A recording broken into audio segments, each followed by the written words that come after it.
Hello everyone and welcome back to Beatly Tones Beatles channel. Lovely to have you here. Thanks for joining me for this video. Hope you're all doing well. Today's video is a little bit of a mishmash. I've got a little bit of news coming out of the John Lennon and George Harrison camps to tell you about, but mostly in this video I want to talk about Paul's first gig of the third leg of the Got Back tour. He started the third leg on Tuesday night, the 1st of October, in Montevideo in Uruguay, and I wanted to do go through the set list with you and give my opinion on how he did. It's a kind of review. Obviously I wasn't there, but I've watched quite a lot of this gig on YouTube, and so I'm doing it a review from that point of view, a kind of second-hand review, if you like. So as you know, this is now the third leg of the Got Back tour. It started off in 2022 when he played the US. He then did one gig in the UK at Glastonbury in 2022, which we'll call part of that first leg. He then went to Australia, Mexico and Brazil for the second leg at the end of 2023. My sister went to the gig at Sao Paulo in Brazil. That's how I've got this hoodie, and now he's starting the third leg of the tour, which again he's gone back to South America. He's playing Uruguay, he's playing Argentina, he's playing Chile, he's playing Colombia, and he's going back to Brazil as well. And then he's off to Europe. He's playing in Spain and France and in the UK. And I'm going to the last gig of the tour, which is on the 19th of December at the O2 in London. I'm very excited about that. It'll be my 23rd McCartney show. Anyway, enough about that. So he started in Montevideo in Uruguay. 70,000 people roughly in the stadium there, and I'll talk about the set list. He did 37 songs, which is one more than the last gig of the second leg of the tour, which was Rio de Janeiro in Brazil, 16th of December last year. He did one song more than he did there. He did 37 songs and 36 last time. He's replaced one song and brought one new song in, which you've probably heard about anyway. But pretty much the set is the same. There are a few songs that have changed position in the set, but the set is pretty much the same, and I guess that's what we were expecting, because it is still essentially the Got Back tour, so it's the same tour. You know, Paul changes one or two songs, you know, maybe during the course of a leg of the tour, but basically it is the same set. So in Montevideo, he kicked off with Hard Day's Night, which it replaced the opening song of the rest of the tour, the legs 1 and 2, which was Can't Buy Me Love. And you know, with Can't Buy Me Love, I saw footage of that, and he really struggled with Can't Buy Me Love as an opening song, because it's a very difficult song to sing, because the vocal comes in on beat 1 of that song.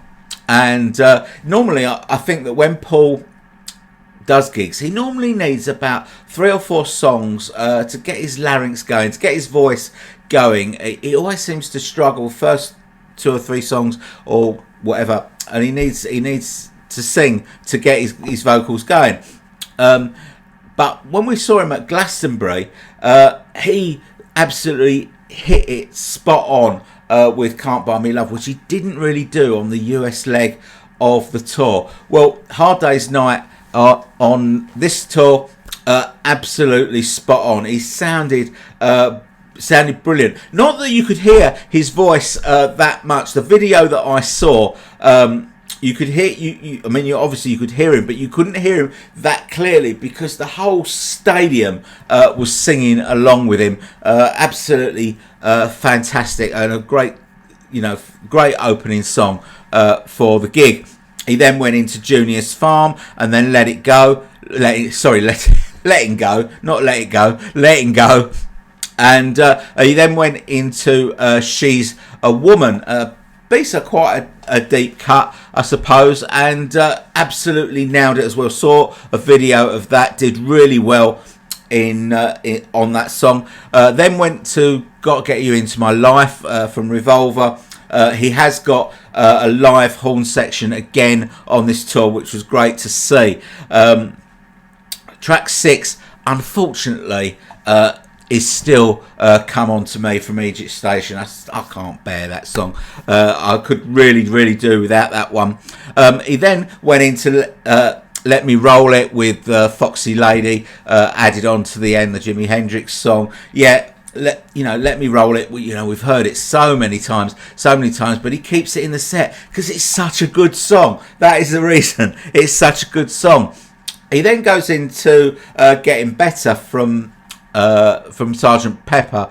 Well, very glad to see that is still in the set. It's one of my favourite songs on Pepper, and a little bit of a deep cut, I suppose.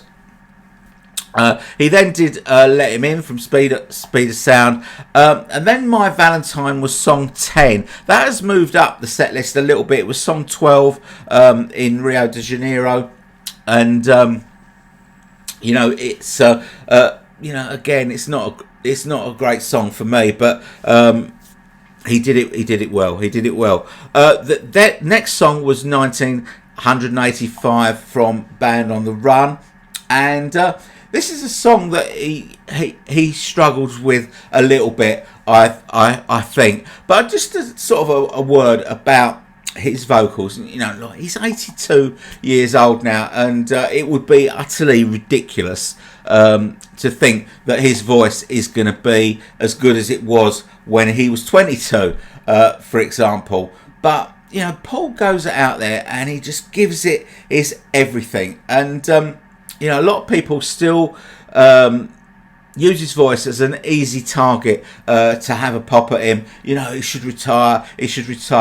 But when you are at these gigs, and you are in the moment, and you're in the same room as Paul McCartney and breathing the same air as him, and the band are being fantastic, and let's be honest, there is absolutely nothing wrong with his bass playing, his piano playing, and his guitar playing. You want to go and see that. But for people that just want to use Paul touring as an excuse, to have a pop at his voice, don't go. Simple. Just don't go.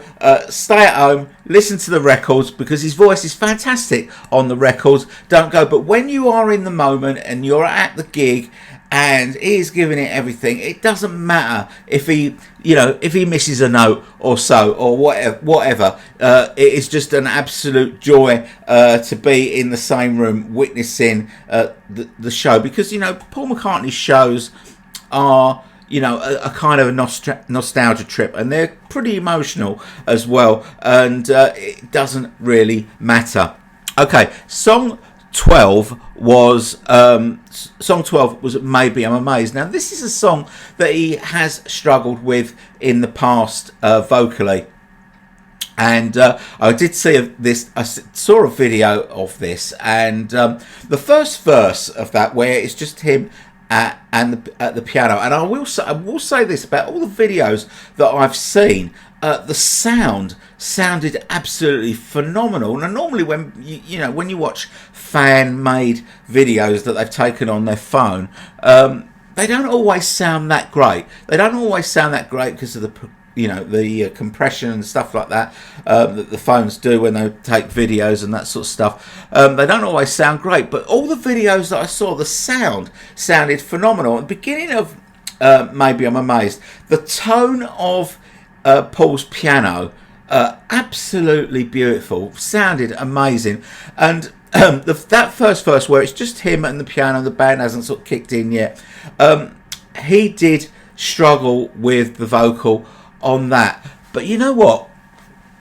When I was watching it, I got a bit emotional because there's something really charming about an 82-year-old man singing about his late wife and struggling to sing it, do you know what I mean? There's just something charming about that, and I got quite emotional watching it. And but then as the song progresses, he goes into that sort of that raspy voice that he does in that song, and the band kick in, and the band were absolutely phenomenal, especially Abel Boreal Jr. on drums, just fantastic, and all throughout. Throughout this concert, the band, help him vocally. Abe is a fantastic singer. Rusty Anderson is a fantastic singer as well.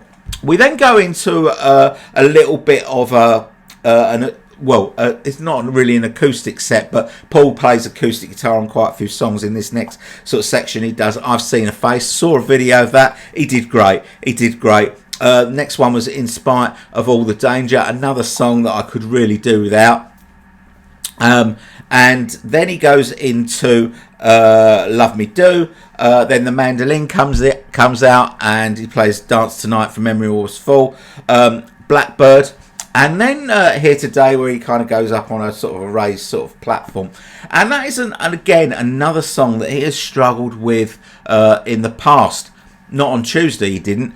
He sang it absolutely perfectly. Really good. And again, another emotional song.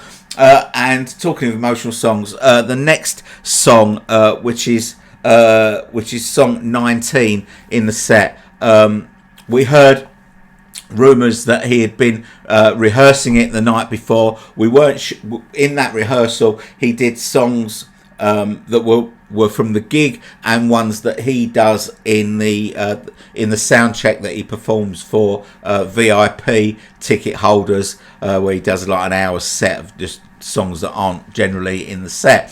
And we weren't sure whether Now Then was just for the sound check or he was going to do it at the actual gig, and he did it at the gig, and it was brilliant. He had video behind him showing sort of the Beatles when they were young, and then it sort of cut to the actual Peter Jackson video for Now and Then, and it's really weird because Paul is singing exactly in time live as he was on the video behind him, which was really great as well. But absolutely fantastic to hear that song. Of all the songs that I thought that he might do that were new, added to the set, I never even gave Now and Then a second thought that he might actually try and do this live, but he did, and he did it great. So it's great that is in the set. He then went to play New from the new album. That is still in the set.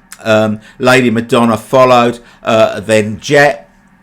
I don't know whether he dedicated that to Denny Lane. I haven't seen a video of him doing Jet, but I remember when he did it in December last year, it was just after Denny had died, and he dedicated Jet to Denny Lane. He then went into Being for the Benefit of Mr. Kite, another sort of, a deep cut, and also a John song as well. It's interesting that he does do a few Beatle deep cuts, but he doesn't tend to do many Wings or solo deep cuts.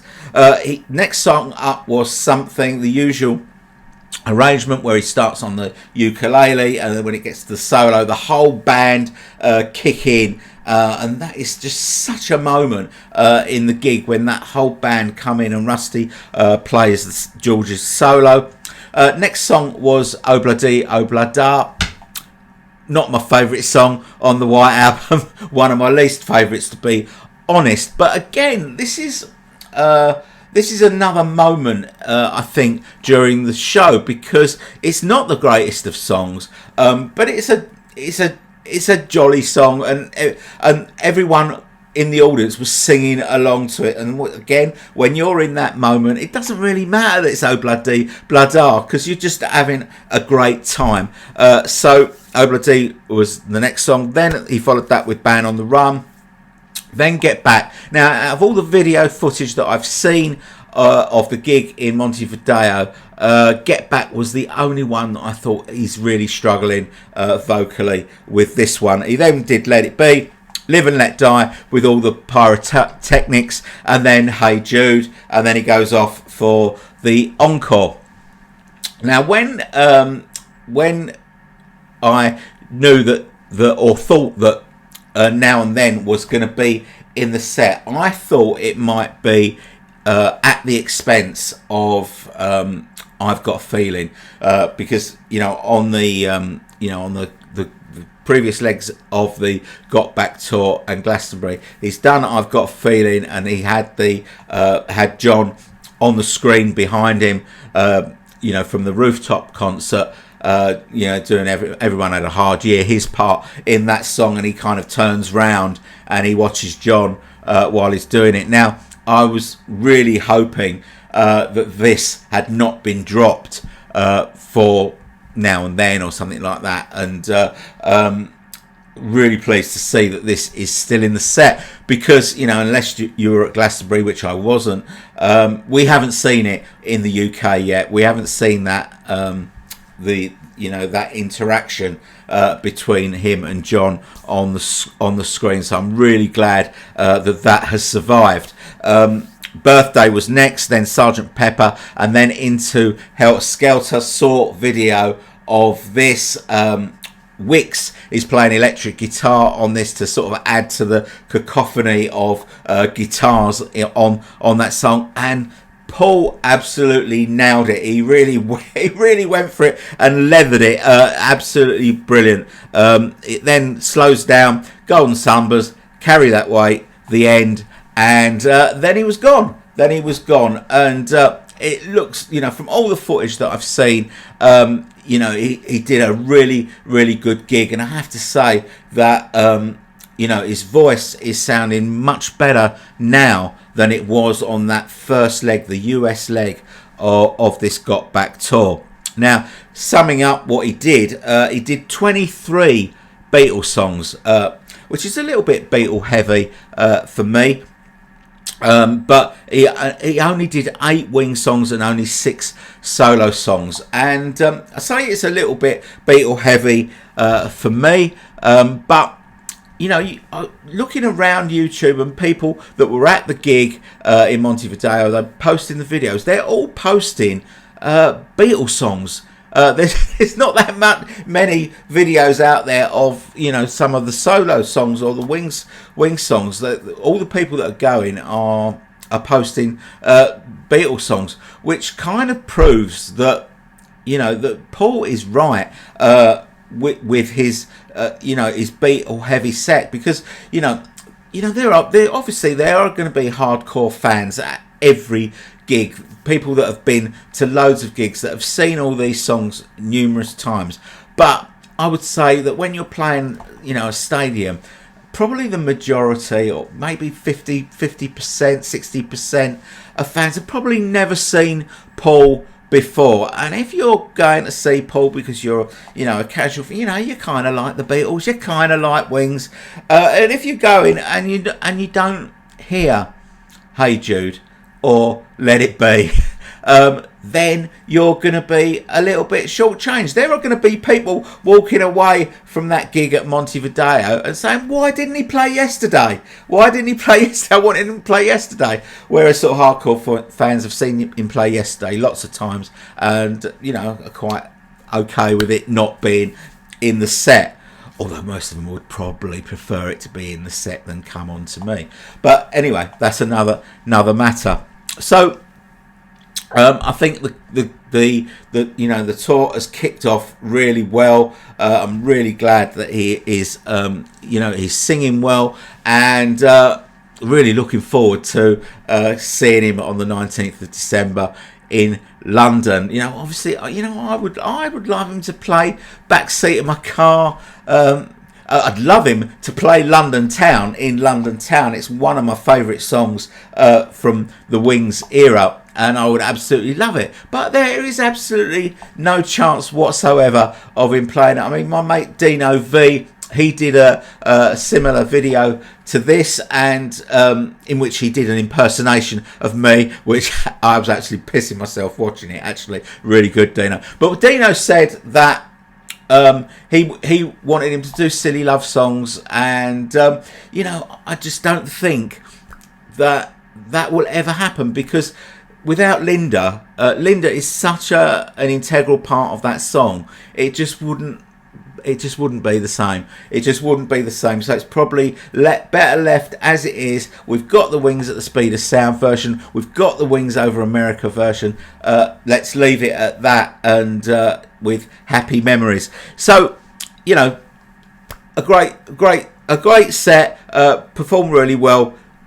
Good on Paul. He is the best. He is the best. And as I say, really looking forward to seeing him. Okay, little bit of John news. This is a tiny bit of John news, but it is quite heavily rumoured that there is going to be an announcement of something else coming from the Lennon camp, to be announced on John's birthday, on the 9th of October. I don't know what it is. I don't know if it's Mind Games related or it's something else, but there's something is going to be announced, heavily rumoured it's going to be announced on the 9th of October. We'll see if that happens. The other little bit of breaking news that I've got for you is Danny Harrison was on Virgin Radio this morning, and you can see a video of that on YouTube if you want. But on that, he was basically talking about the Living in the Material World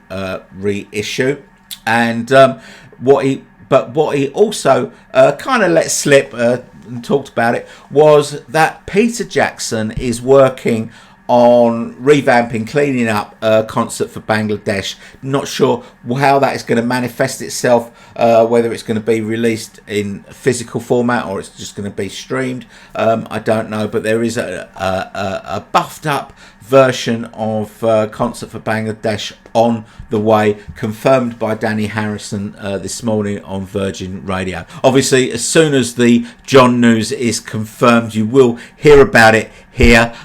Please stay tuned to the channel for that. I will be all over it. I think the Concert for Bangladesh news is a little bit further down the line, but obviously when that is confirmed, I will be covering that as well. So do stay tuned to the channel, and if you're not subscribed, please consider supporting the channel by subscribing. Yeah. Okay, that's pretty much it.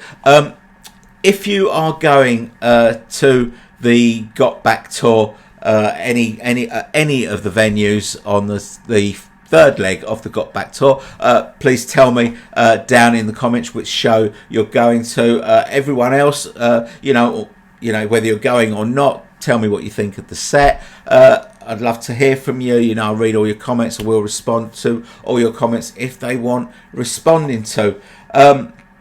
Okay, that is it from me. Thanks very much for watching. I hope you've enjoyed this video, and I'll see you all very soon. Bye bye.